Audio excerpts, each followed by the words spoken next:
एकादशी का व्रत, दशमी की रात्रि को जो आप भोजन करें वो सात्विक करें। एकादशी के दिन भोजन ना करें, अन्न का भाग ग्रहण ना करें। अन्न का भाग ग्रहण ना करें।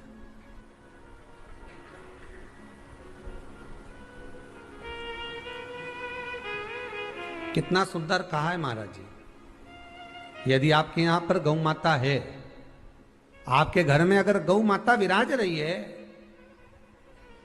आपके घर में अगर गौ माता है, गाय की अगर आप सेवा कर रहे हैं, अच्छा कितना सुंदर लिखा है धेनु मानस में, गीता प्रेस गोरखपुर की गौ अंक को निकालकर पढ़िए कल्याण का, उसमें लिखा है ब्रह्म मुहूर्त में सुबह के समय पर गाय की पूंछ को पकड़कर या गाय की रस्सी को पकड़कर जो 2 कदम भी चल लेता है, उसके लिए भगवान विष्णु बैकुंठ का मार्ग और कुबेर का मार्ग प्रशस्त कर कर खोल देता।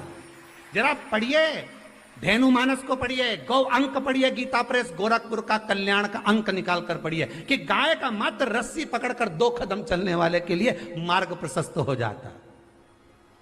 एकादशी के दिन अगर आपका व्रत है तो आप भूलवश भी डब्बे में रखी हुई रोटी गाय को ना देते हुए कुछ थोड़ा सा फल, फलहार, कोई केला, कोई सेब, जो आप खाते हो, अंगूर, पपीता, जो आप ग्रहण कर रहे हो, उसका थोड़ा सा भाग आप गाय को प्रदान करो। आप गाय को दीजिए।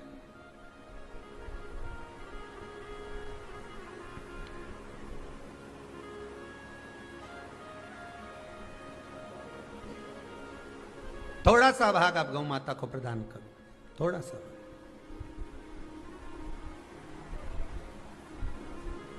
सारे व्रतों में केवल एक व्रत ऐसा होता है एकादशी का, जिसका उद्यापन पहली एकादशी पर भी कर सकते हो। सारे उद्यापन में केवल एक उद्यापन ऐसा होता है, सारे व्रतों में एक व्रत का उद्यापन ऐसा होता है, वो है एकादशी का। ये जरूरी नहीं कि 26 पूरी होगी तभी तुम करोगे, या तो पहली में ही कर लो या फिर 26 पूरी हो तब कर। पर उद्यापन, अगर तुमको ऐसा लगे कि हाँ मैं अभी तो जीऊंगी हो, अभी तुम्हारा बाल भी धोला नहीं हुआ, तुमको ऐसा लगे तो अभी तो मैं तो बढ़िया, तो फिर भले मत करो। पर एकादशी का नियम कह रहा है, एकादशी का यहाँ 18 नियम में से एक नियम कह रहा है कि एकादशी का उद्यापन पहली एकादशी पर भी हो सकता है, पहली पर भी कर सकता है, फिर तुम्हारा मन पड़े तब। क्यों? तो पहली पर करने से क्या फल मिलेगा?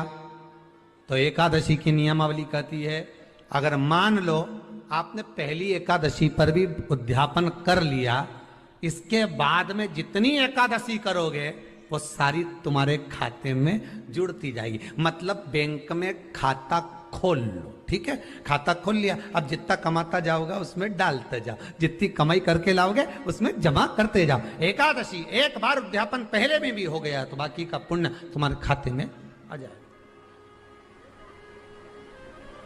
उसका पुण्य।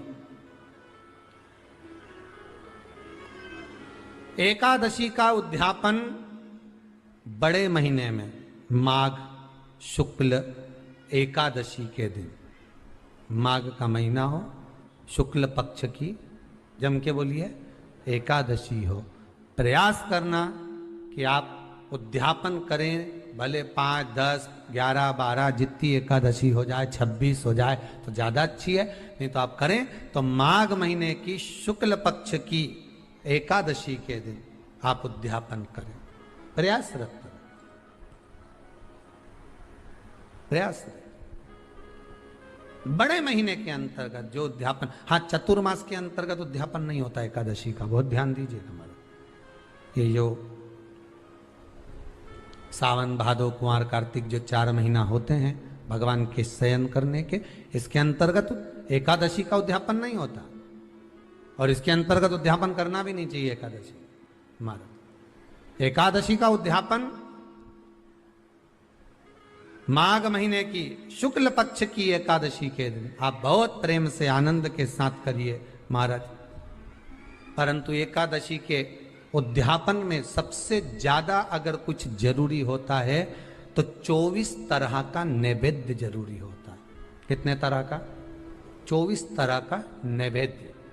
अब आप कहोगे गुरुजी उद्यापन हम कर रहे हैं एकादशी का, तो उसमें तो फलहार का हमें नैवेद्य बनाना चाहिए। तो फिर ये पुराण के अंतर्गत स्कंद पुराण में ये चीज लिखी है कि एकादशी का जब उद्यापन करते हैं तो 24 तरह का नैवेद्य बनाकर सिद्ध करते हैं। 24 तरह का नैवेद्य जान रख लेना का हलवा बना लो, खीर बना लो, पूड़ी बना लो, सब्जी बना लो, पकौड़ा बना लो, भजिया बना लो, ऐसे 24 तरह का नैवेद्य अलग अलग चाहिए। पर लोग क्या करते हैं, खोपरा पाक बनवा लेते हैं 1-2 किलो और 24 जगह रख देते हैं। स्वीकृत नहीं है। 24 तरह का नैवेद्य रखा जाता है। महाराज एकादशी के दिन भगवान का पूजन का पूरी तैयारी कर कर मंडल आदि बनवाकर विद्वान ब्राह्मण को बुलाकर, कर्मकांडी ब्राह्मण को बुलाकर जो भगवत सेवा में एकादशी का उद्यापन कराए, उन ब्राह्मण के चरणों को नमन कर कर, प्रणाम कर कर एकादशी का पूजन करवाइए और उस मंडल की पूजन कराकर हवन द्वादशी को कराइए। एकादशी को हवन नहीं। एकादशी के उद्यापन का जो हवन होता है वो द्वादशी को।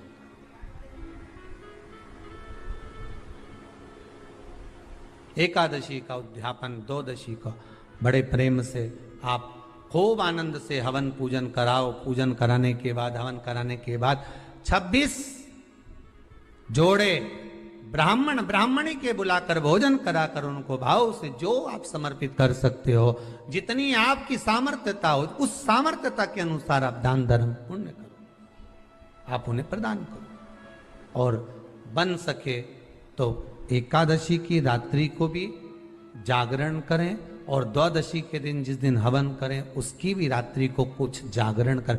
जागरण का मतलब पहले भी कथा में कहा, प्रदोष की कथा में वर्णन किया था। हम ये नहीं कहते कि तुम पूरी रात जगो। हमारा तो निवेदन है 15 मिनट का करो, आधे घंटे का करो, 20 मिनट का करो, पर रात्रि के समय थोड़ी देर अगर एकादशी का उद्यापन कर रहे हो तो जागरण थोड़ी सी देर अवश्य करें।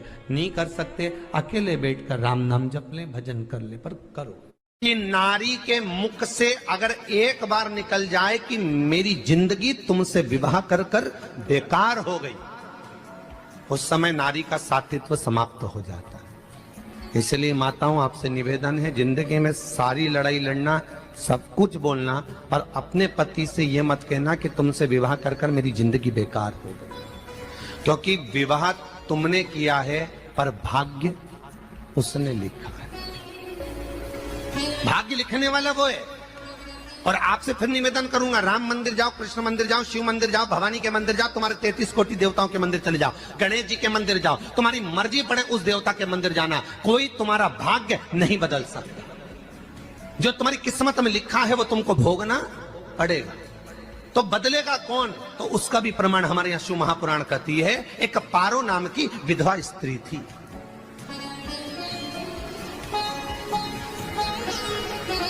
क्या नाम है उसका? नाम पारो। विधवा है, पति नहीं है, एक बेटा है।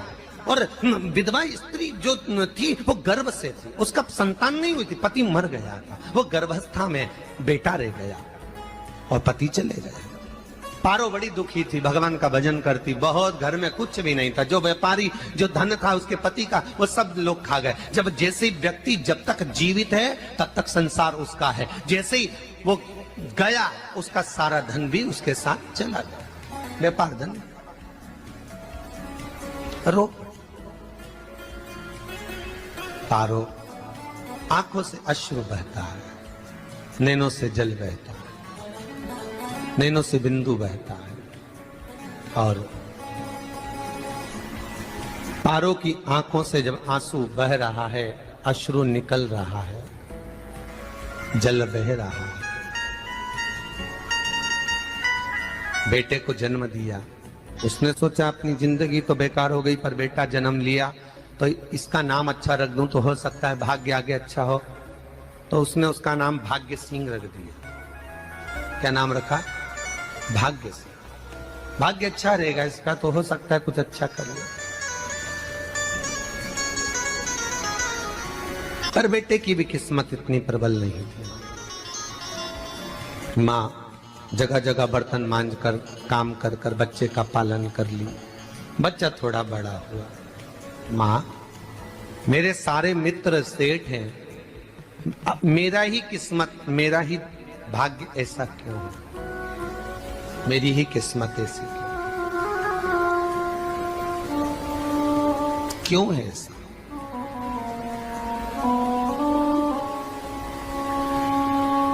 माँ मेरी किस्मत में इतना दुख क्यों लिखा है?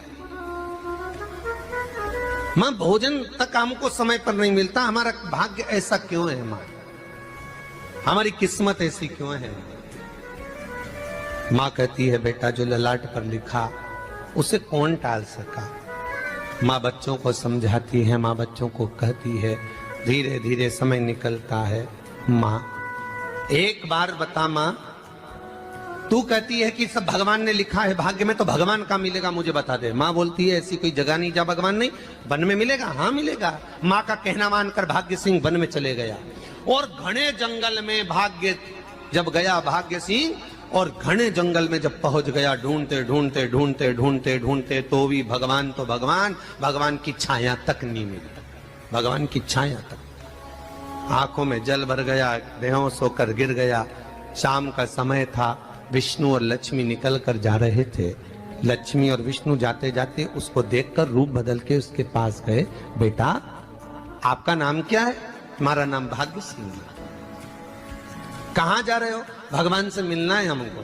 क्या काम है तुम्हें भगवान से? भगवान से पूछना है कि मेरी किस्मत ऐसी क्यों बनाई, मेरी किस्मत में गरीबी क्यों लिखी, मेरे भाग्य में इतना दुख क्यों लिखा। मुझे भगवान से पूछना है कि मेरी किस्मत ऐसी क्यों बनाई, मेरी किस्मत में इतना दुख क्यों लिखा। इतनी तो भगवान बोले ये तो देखो भाग्य भाग्य की बात है, सबके भाग्य में अलग अलग होता है। नहीं नहीं मुझे भगवान से पूछना। तो हुआ क्या? मैं बहुत गरीब हूं, मैं बहुत दुखी हूं। भगवान से प्रार्थना है कि मुझे कुछ मेरी जिंदगी का अच्छा कार्य कर दीजिए। लक्ष्मी जी को दया आ गई, नारायण से बोले प्रभु इसको कुछ दे दो, थोड़ा सा इसके ऊपर कृपा कर दो। नारायण बोले इसके भाग्य में नहीं है लक्ष्मी, इसके भाग्य में नहीं है लक्ष्मी। लक्ष्मी मैं दे भी दूंगा तो इसकी किस्मत में नहीं है। लक्ष्मी कहती है आपका काम देने का है, आप तो दो। भगवान ने कहा लक्ष्मी नहीं है भाग्य में, तुम तो दे दो। लक्ष्मी जी के कहने पर नारायण ने उसको एक हीरे का हार दे दिया। ले ये ले हीरे का हार। वो प्रसन्न हो गया, हीरे का हार मिल गया। और हार लेकर वो चला, और चलते चलते उसने सोचा मेरी मम्मी को दूंगा, मेरी माता को दूंगा, माँ बड़ी प्रसन्न हो जाएगी। हीरे का हार लेकर जा रहा था। हार ले जाते उसको रास्ते में इतने में उसको तुरंत उसी समय पर कहीं सोचादि कर्म के लिए जाना पड़ा। उसने सोचा इस हार को इस पत्थर पर रख देता हूं, अभी आऊंगा वापिस इस हार को उठाकर घर लेकर चले जाऊंगा। और सोचादि कर्म के लिए वो चल दिया। गया, हाथ धोकर आया, इतने में चील उड़ती उड़ती आई, उसका हार लेकर चली गई। आके रोने लगा। माँ को जाकर कहा माँ किस्मत तो देख, इतना जोरदार हार मिला था हीरे का, पर भाग्य में नहीं था, नहीं मिला। इतने में वो रोता रोता तुरंत फिर भगवान के पास गया। रोता बिलखता फिर पहुंच गया वन के अंदर, फिर भगवान मिले। भगवान ने पूछा अब क्या हुआ? प्रभु मेरा हार तो वो हीरे का, मेरा हीरे का हार ले गई चील। भगवान बोले देख भैया हम तो तेरी किस्मत में था, वो कर दिया, अब आगे तू एक काम कर, ब्रह्मा जी से जाके मिल। ब्रह्मा जी कहाँ मिलेंगे? यहां से आगे जा, ब्रह्मा मिल गए। ब्रह्मा के पास गए। ब्रह्मा जी ने कहा क्या हुआ? ब्रह्मा जी मेरे भाग्य में गरीबी लिखी है, कुछ अच्छा कर दीजिए। ब्रह्मा जी कहते हैं तुम्हारा भाग्य में जो लिखा है वो तुम्हें भोगना पड़ेगा। नहीं नहीं आप कृपा करो। लक्ष्मी जी ने नारायण से कहा इसको कुछ कृपा कर दो। तो भगवान ब्रह्मा जी ने कहा चलो इसका भाग्य बदलने के लिए एक हीरे की अंगूठी दे देता हूं। भगवान ने उसको हीरे की अंगूठी दे दी। अब हीरे की अंगूठी दी, फिर वो लेकर चला। इतना खुश था अब मुझे हीरे की अंगूठी मिल गई, अब मुझे हीरे की अंगूठी मिल गई। इतना प्रसन्न होकर जा रहा था, इतने में इसको लग गई प्यास। इसने सोचा पानी पी लूं। पानी पीने के लिए इसने मुंह को करा नीचे, जेब में रखी थी अंगूठी, वो पानी में लुढ़क गई। लुढ़कते से एक मछली निगल गई, अंगूठी भी हाथ से। देखिए, कोई कितना भी साथ दे दे, पर भाग्य में अगर सुख लिखा होगा तो वो अपने आप मिलेगा नहीं। फिर आया, फिर मां से कहा मां ऐसा हो। मां ने कहा चल जाने दे, तू रोज रोज बहाना बना के चले जाता है, दिन भर इधर उधर घूमता रहता है, शाम को आता है और बहाने बना के कहां की स्टोरी सुनाता रहता है, ना जाने कहां की कहानियां सुनाता रहता है। चल काम पे जा, कुछ काम कर तो भाग्य बदलेगा। नहीं नहीं मां, मैं सत्य बोल रहा हूं, नहीं माना। फिर चले गया। नारायण ने कहा एक काम करो, अब तुम शंकर जी के पास जाओ, शिव जी के पास गए। भोलेनाथ जी ने उसको हीरे की पोटली दे दी। वो हीरे की पोटली ले जाकर अब की बार सोचा कहीं रुकूंगा ही नहीं, सीधे घर गया, मम्मी को याद करा, माँ नहीं थी। उसने एक लोटे के अंदर हीरे रख दिए, मैं माता को ढूंढ के आता हूँ। माँ को ढूंढने गए, इसमें चोर घुस गए घर के अंदर, लोटा ही ले गए हीरे। फिर आके देखा, फिर माँ ने कहा, फिर बहाने बनाया तूने, फिर स्टोरी सुने, फिर कहानी सुने। माँ मैं सत्य कह रहा हूं, सत्य कह रहा हूं। आखिरी में हार गया। फिर भगवान विष्णु और ब्रह्मा ने एक ही बात कही, तू शंकर के मंदिर की चौखट पर जा, वहां क्या करना पड़ेगा मुझे, कुछ मत करना, केवल उसकी चौखट पर जाकर उसका दीदार करना, उसका दर्शन करना। उससे क्या होगा? भगवान विष्णु और ब्रह्मा कहते हैं 33 कोटि देवताओं के पास जाएगा तो कुछ नहीं होने वाला, पर शंकर के दरवाजे पर भाग्य देवी रोज प्रतिदिन झाड़ू लगाती है। कौन झाड़ू लगाती है? भाग्य देवी। आपसे निवेदन है, बहुत सुंदर कथा, इससे समझना कि विष्णु ब्रह्मा राम कृष्ण आदि 33 कोटि देवताओं के पास तुम चले जाओ, कोई तुम्हारा भाग्य नहीं बदल सकता।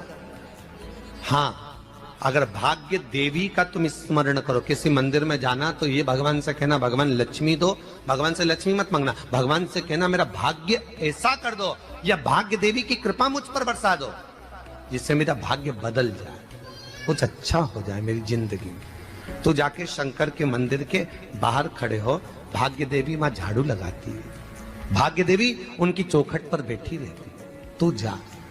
उससे क्या होगा? बस देवता तो तेरी जिंदगी बदलने के लिए कब से इंतजार कर रहे हैं, पर तेरा भाग्य नहीं बदल पा रहा। तेरा भाग्य बदलेगी तो भाग्य देवी ही बदलेगी।